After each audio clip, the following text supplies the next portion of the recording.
馬太福音15章，有幾個法利賽人老健學教師對耶路撒冷來見耶穌，問佢講：樣板你的學生違背我哋祖先嘅傳統，佢哋食飯前冇做規矩洗手。耶穌應講：你哋樣板為咗遵守傳統來違背上帝嘅命令呢？上帝講：愛孝敬耶愛，又講咒罵耶愛嘅，愛判其死刑。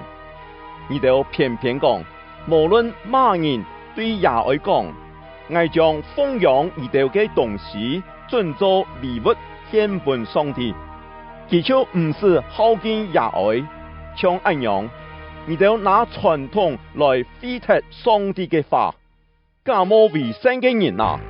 以賽亞是你哋所講嘅預言，實在冇錯。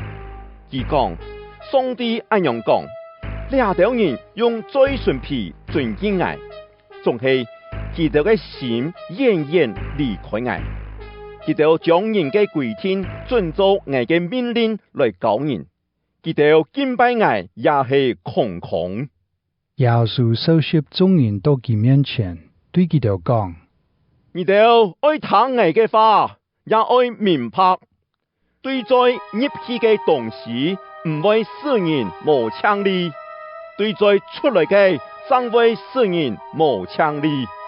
後來學生進前對耶穌講：法利賽人聽了你嘅話，千唔服而點麼？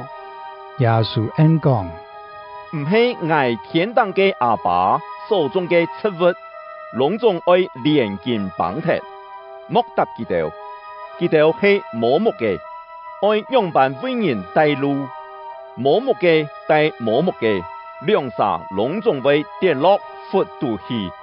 彼得講：請老外頭解釋呢比喻嘅意思。耶穌講：到了下，你哋還係同別人同樣無明白嗎？咁講，你哋唔知，一切對罪入去嘅東西，係到都市地位去，然後要嘔出來，仲係對罪出來嘅，係對心出來，這條將會使人無強力，因為對人心中出來嘅，有種種嘅惡念，呢條惡念會使其犯兇殺、奸淫、通姦、偷拿、講話了、誹謗等罪惡。呢條將真經會使人無強力，像無先照規矩洗手就食飯呢條事，唔會使人無強力。耶穌離開嘅所在，三到太爾老士頓附近嘅地方去，佢為有一個迦南嘅婦人家來見佢，喊講：主啊，太尉嘅子孫可憐我妹本歸父神，非常艱苦。耶穌一句話也唔應佢，學生前來求佢講：請喊佢走，佢哋聽得嗌到歸路見險。耶穌應講：我只有數差派去以色列人當中尋迷路嘅羊。該婦人家一聽到呢個話，出來跪拜佢講：主啊，求你幫助我。耶穌應講：那子食嘅餅嘅，血本結為食係唔錯嘅。該婦人家講：主啊，冇錯，總係叫為咩些主人就當跌下來嘅餅碎啊。耶穌就應佢講：婦人家，你嘅信心真大，將你所愛嘅成全你。假妹在幾時就好了。耶穌離開嘅地方，來到加利利湖附近，佢上山坐菜嘅位，眾人要來尋佢，也帶來跛腳嘅、盲目嘅、殘障嘅、矮、老好多不一樣嘅病人，擺在耶穌嘅腳前。耶穌一一醫好佢哋。該群人看到矮講話、殘障嘅婦人、跛腳嘅行路、盲目嘅看得到，感覺非常奇怪，就象徵以色列嘅上帝。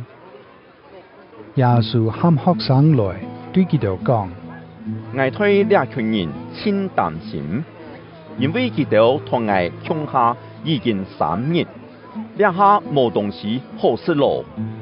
我冇愛佢哋餓肚時轉去，驚怕佢哋在路上會餓到半生死。